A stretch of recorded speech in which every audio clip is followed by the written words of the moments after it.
Makakausap natin ngayon si Department of Migrant Workers Secretary Hans Leo Kakdak. Magandang gabi po sa inyo, Secretary Kakdak. Magandang gabi po, Ma'am Corina, sa inyong mga tagapakinig, tagapanood. Wala pa rin po bang paraan para sa isang sistematikong repatriation scheme ang gobyerno para po doon sa mga Pilipino sa Middle East na gusto na pong makauwi? Yes po, sa ngayon ay sinasagawa po ito, Ma'am Corina. Hindi ko lang malalahad ang kabuang detalye. Meron lang kasi tayong limitasyon in terms of pagkasara ng airspace at airport sa karamihan ng mga apektadong bansa.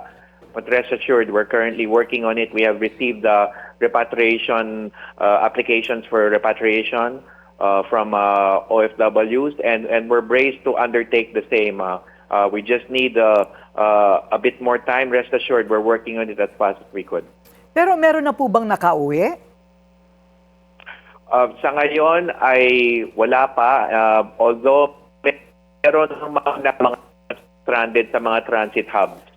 But not yet in terms dun sa mga apektadong lugar. So, Ginoong Secretary, nakakaramdam po kayo ng medyo pressure na parami ng parami ang mga Pilipinong nasa Middle East ngayon ng ipit at gusto nang umuwi?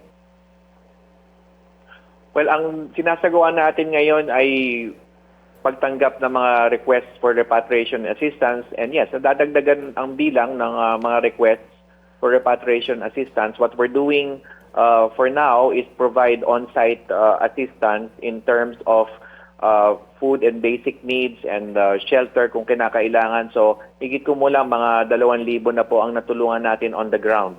But as I said, rest assured, we are working on the repatriation effort. How many Filipinos are there in Iran?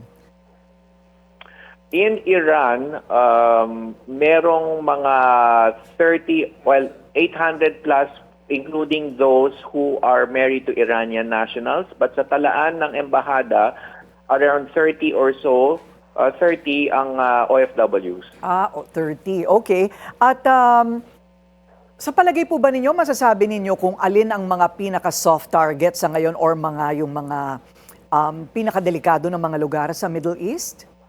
Well, let me just say before leaving the point about Iran, Ms. Corina, is they're also working, the DFA and the embassy is also working on the repatriation of those in Iran. Batay rin sa pinag-utos ng ating Pangulo.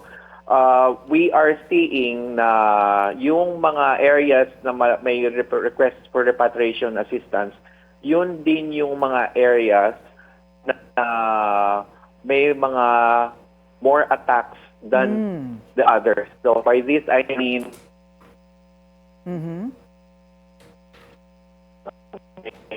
so we're looking at those three countries essentially.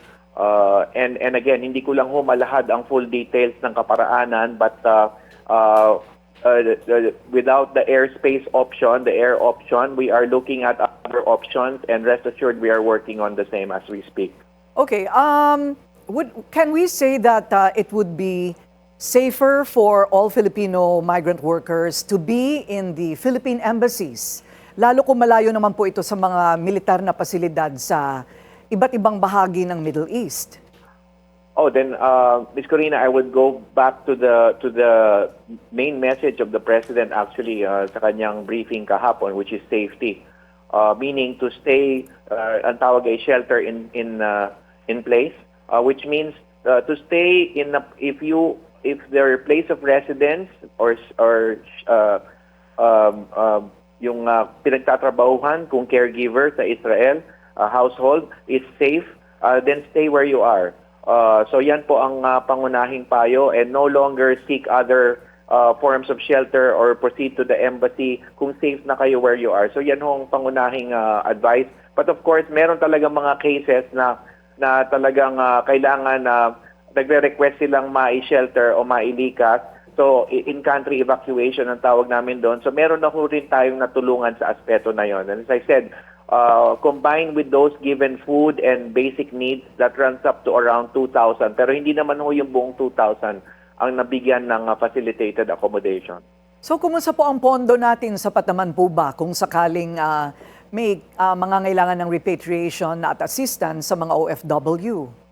Yes, yes. We have an action fund that is already in place for this year. And kahapon sa meeting sa gabinete, nandun si Secretary Rolly Toledo at nagbigay naman din siya ng positibong mensahe sa aming mga ahensya na nangangailangan ng karagdagang pondo. And these are also being worked out as we speak. By way of example, we need emergency personnel. So sa tauhan ito, namin na will augment our current rosters.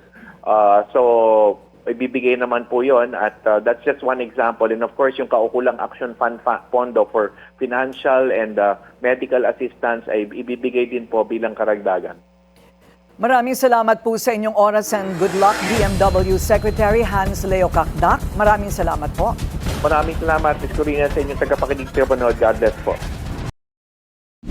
Manatiling nakatutok sa Bilyonaryo News Channel. Sumubaybay sa aming social media accounts at mag-subscribe sa aming YouTube channel para sa mga bago at eksklusibong balita.